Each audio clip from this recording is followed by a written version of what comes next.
"Don't come to Megan's housewarming," they said, giving my house, which I gifted them, to my sister. I secretly met with a lawyer and came to the party uninvited, saying, "What are all these people doing in my house?" Their faces. My name's Olivia. I'm 35, and up until recently, I thought I had a pretty decent relationship with my family. I've got parents who are in their 60s now and my younger sister Megan, who's 28. We weren't super close or anything, but I figured we were normal. You know, the usual family drama here and there, but nothing major. I've been living on my own for years now. Got married young to this amazing guy named David when I was 26. We bought our first house together. Nothing fancy, just a nice 3-bedroom in a decent neighborhood. David was the kind of guy who planned for everything. His grandfather had left him this other house when he passed away. And David always said we'd figure out what to do with it someday. Maybe rent it out, maybe sell it, maybe move into it when we got older. We had time to decide. But then cancer happened. David fought it for almost 2 years, and I was with him every step of the way. Chemo, radiation, clinical trials, we tried everything. He died a little over a year ago, and honestly, I'm still not over it. I don't think I ever will be completely. After David passed, I made the decision that I wasn't going to date anyone for a while. Maybe not ever. I know people say that's dramatic, but losing someone like that changes you. I decided to focus on work instead. I'm in marketing for a tech company, and I make decent money, enough to keep both houses without stressing about it. My parents live in this old house that's literally falling apart. I'm not exaggerating. The roof leaks every time it rains hard. The plumbing is constantly breaking down. And there are spots where the floor feels like it might give out if you step wrong. They've been living there for like 30 years. And they've never really kept up with maintenance. So, naturally, I started helping them out. Every month, there was something new. "Olivia, the water heater broke," or "Olivia, we need someone to fix the gutters." I'd send them money or arrange for contractors to come out. It wasn't a big deal for me financially, and they're my parents, right? And then there's Megan. My little sister has always been, well, let's just say she's never been great with money. She's been bouncing between jobs for years. Nothing stable. She lives in this tiny apartment that she can barely afford. So, I started paying her rent about 6 months after David died. Again, not a huge deal for me, and I figured it was temporary until she got back on her feet. I was also buying groceries for her pretty regularly. She'd text me saying she was broke until payday, and I'd Venmo her money for food. Looking back now, I realize she was taking advantage, but at the time, I just thought I was being a good sister. The thing is, I actually felt good about being able to help everyone. David and I never had kids, and after he died, I felt like maybe this was my purpose, being the one in the family who could provide for everyone else. It gave me something to focus on besides my grief. But a few months ago, I started thinking about David's grandfather's house. It's this beautiful old Victorian, way bigger than what I need for just myself. 4 bedrooms, 3 bathrooms, huge kitchen, finished basement. It was just sitting there empty while I was living in our smaller house. I felt guilty about it.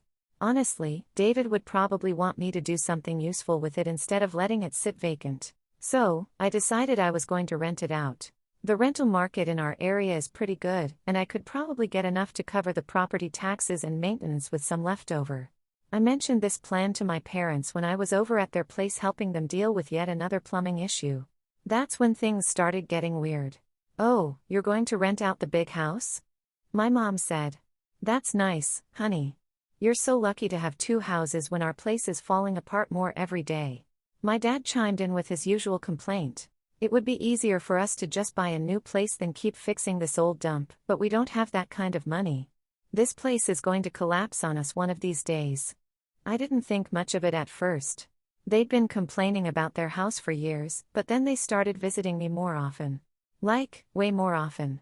They'd show up unannounced, and somehow the conversation would always turn to how lucky I was to have 2 big, nice houses while theirs was so old and problematic.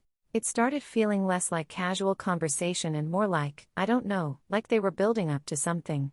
The comments became more frequent and more pointed.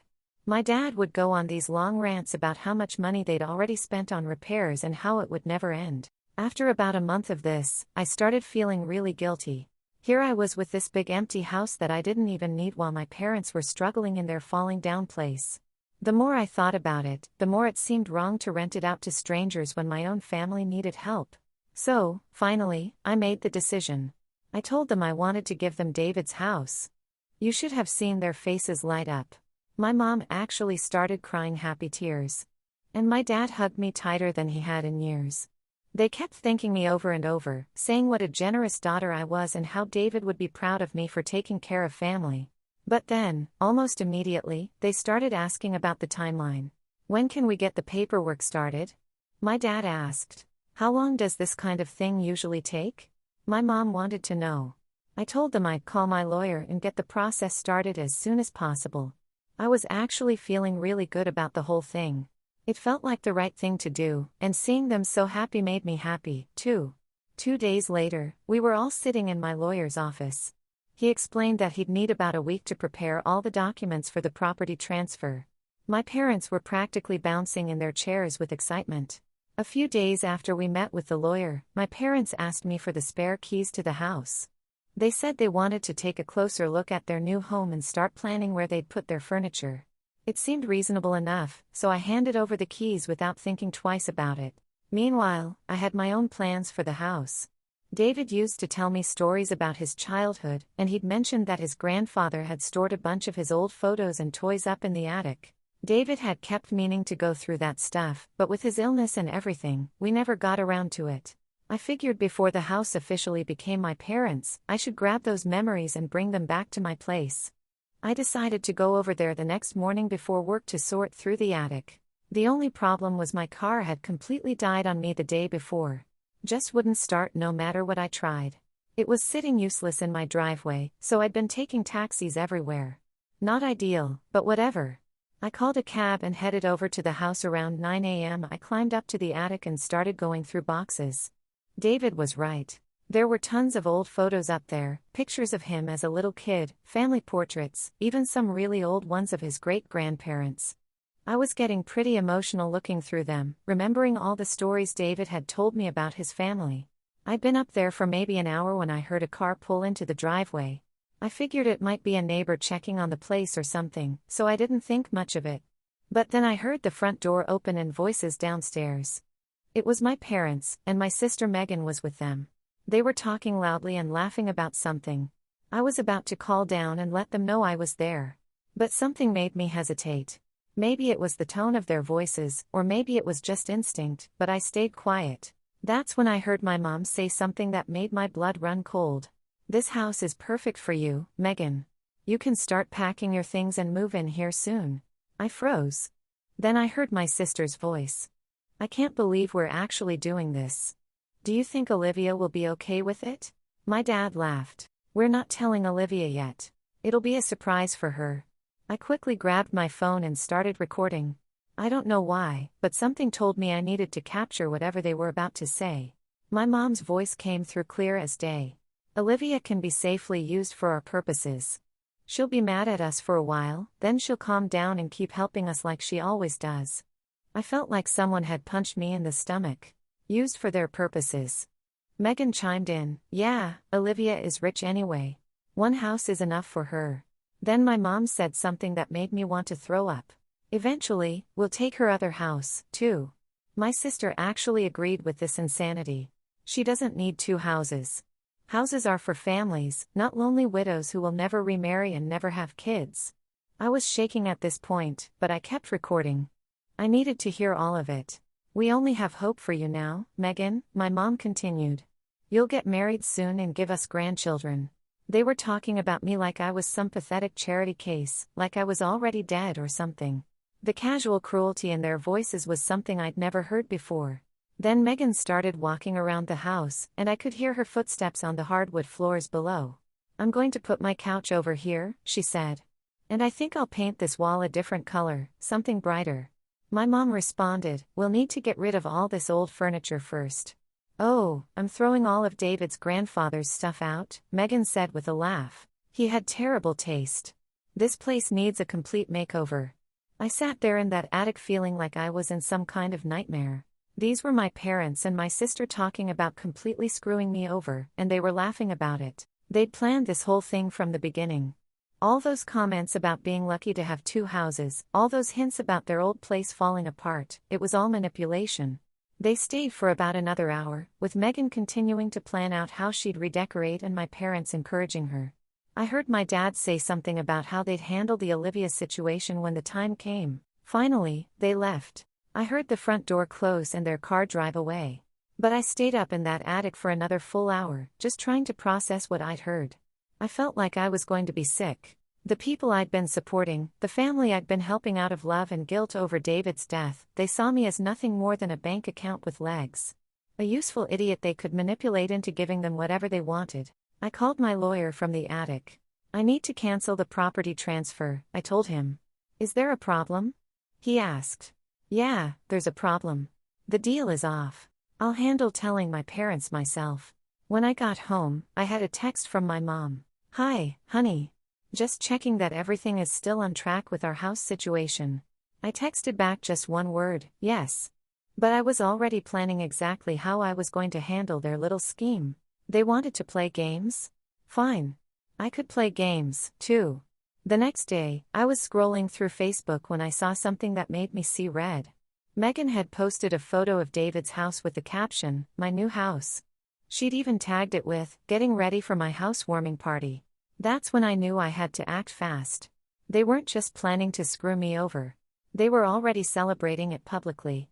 I drove straight to the house, but when I got there, I couldn't get in. They'd changed the locks. I called my mom immediately. Why did you change the locks on my house? I asked, trying to keep my voice steady. It's our house now, she said matter-of-factly. We can do whatever we want with it. What do you mean it's your house now? I asked my mom, even though I already knew exactly what she meant. We're giving it to Megan, she said like it was the most obvious thing in the world. But you should just forget about this house forever and come to terms with it. The way she said it was so casual, so dismissive, like I was a child being told I couldn't have a toy. Megan is having a housewarming party in 2 weeks, my mom continued. And honestly, your presence there would be highly undesirable. I didn't argue with her on the phone. There was no point.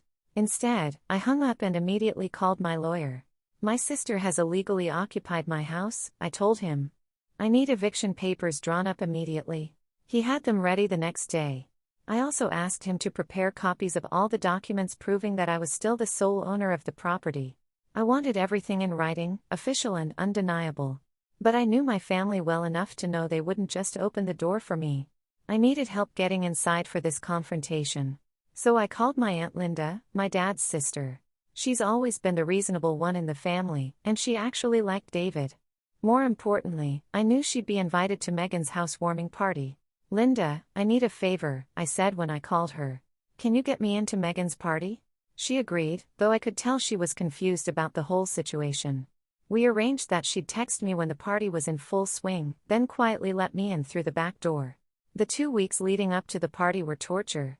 I kept seeing Megan's social media posts about preparing for her new life in her beautiful new home. She was posting pictures of furniture she'd bought, paint samples, even photos of herself holding keys to my house, the keys to locks she'd illegally changed. My parents stayed quiet during those 2 weeks. No more text checking on the house situation. I think they figured everything was going according to their plan and they didn't want to rock the boat. Finally, the day of the party arrived. I got Linda's text around 7 p.m. Party's going strong. Back door is unlocked. Come now. I drove over there with my folder of legal documents and my phone with the recorded conversation. My hands were shaking, but I was also more determined than I'd ever been about anything. Linda met me at the back door and let me in quietly. The house was packed with people, neighbors, family, friends, some of Megan's coworkers. I could hear music and laughter coming from the living room. I stood in the hallway for a moment, listening. My mom was in the middle of making some kind of speech. We are so proud to give this beautiful house to our daughter Megan, she was saying. She's worked so hard for this, and she deserves every bit of happiness this new home will bring her. Worked hard for this by changing the locks on my house. Megan has been dreaming of a place like this for years, my mom continued. And we're just so blessed that we could make her dream come true. That's when I walked into the living room. Why are all these people in my house? I said loudly. The room went dead silent. Everyone turned to stare at me. My mom's face went bright red, but she recovered quickly. "This house doesn't belong to you anymore," she announced to the room. "You gave it to us, and we gave it to Megan." "Really?" I said, pulling out my folder. "Because before you give something away, you need to actually own it first. You might want to read legal documents carefully before making claims about property ownership." I turned to address the room full of confused guests. "Did my parents show you any documents proving they own this house?" My dad stepped forward. "Olivia told us she was giving us this house. We have confirmation of that. We'll sue you for backing out at the last minute." "What confirmation?" I asked. "Show me official documents. Show me signed papers. Show me anything legal that says you have any right to be here or to give my property to someone else." I pulled out the ownership documents and held them up. "These papers prove that I am the sole legal owner of this house. My parents don't own it. They never owned it. And they certainly don't have the right to give it away." The room was buzzing now. Guests were looking back and forth between me and my parents like they were watching a tennis match. "You promised us this house," my father shouted. "Promises aren't legal contracts," I said. "And you can't sue someone for changing their mind about a gift, especially when you plan to give that gift to someone else without the owner's permission." I threw the eviction notice down on the coffee table with a loud slap. "This party is over. Everyone needs to leave now, or I'm calling the police." That's when all hell broke loose. My mom started screaming at me, calling me selfish and ungrateful. My dad was yelling about how I'd led them on and ruined their plans. And Megan just stood there sobbing like someone had died. The guests didn't stick around for the family drama. Within 10 minutes, the house was empty except for me and my immediate family. "You can't do this to us," my mom cried. "You already have one house. You should share." "I don't give gifts to people who try to steal from me," I said calmly. "I wanted to give you this house because I felt sorry for you. I thought you'd spend your retirement years somewhere nice instead of in your falling down place." I looked at all three of them. "But none of you deserve this gift, so I'm keeping the house. Get out, all of you." They left, still arguing and crying, but they left. I stood alone in that house for a long time after they were gone, just trying to process what had happened. Part of me felt vindicated, but mostly I just felt empty. These people had been my family, and now I knew exactly what they thought of me. 2 days after the party disaster, my mom went nuclear on social media. She posted this long rant on Facebook about how her daughter was a liar and a fraud who had promised them a house and then cheated them out of it. She made it sound like I was some kind of con artist who had deliberately tricked poor, innocent parents out of their dream home. The post got a bunch of comments from family, friends, and distant relatives. Most of them expressing shock and asking what had happened. People were taking sides without knowing the real story, and I was getting painted as the villain. But I had been waiting for exactly this moment. I posted my own response, and with it I uploaded the audio recording I'd made in the attic. The whole conversation where they discussed how I could be safely used for their purposes and how they planned to take my other house too. Where my sister talked about me being a lonely widow who would never remarry and never have children. The reaction was immediate and brutal. Comments started pouring in from relatives who had heard the audio. People were horrified. But the comment that really got to me was from my cousin Jenny. "I have to tell everyone something.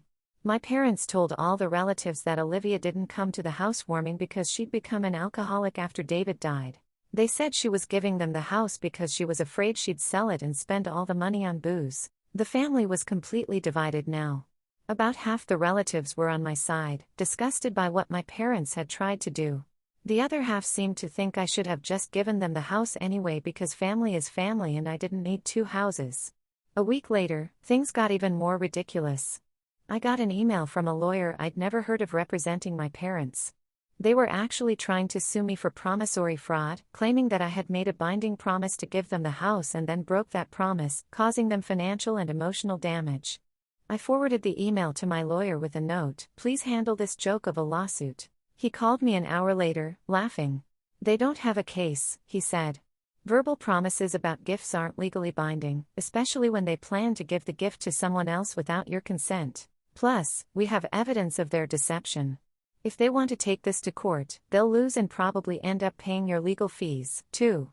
I had my lawyer send a response explaining exactly why their lawsuit was garbage and including a copy of the audio recording as evidence of their bad faith.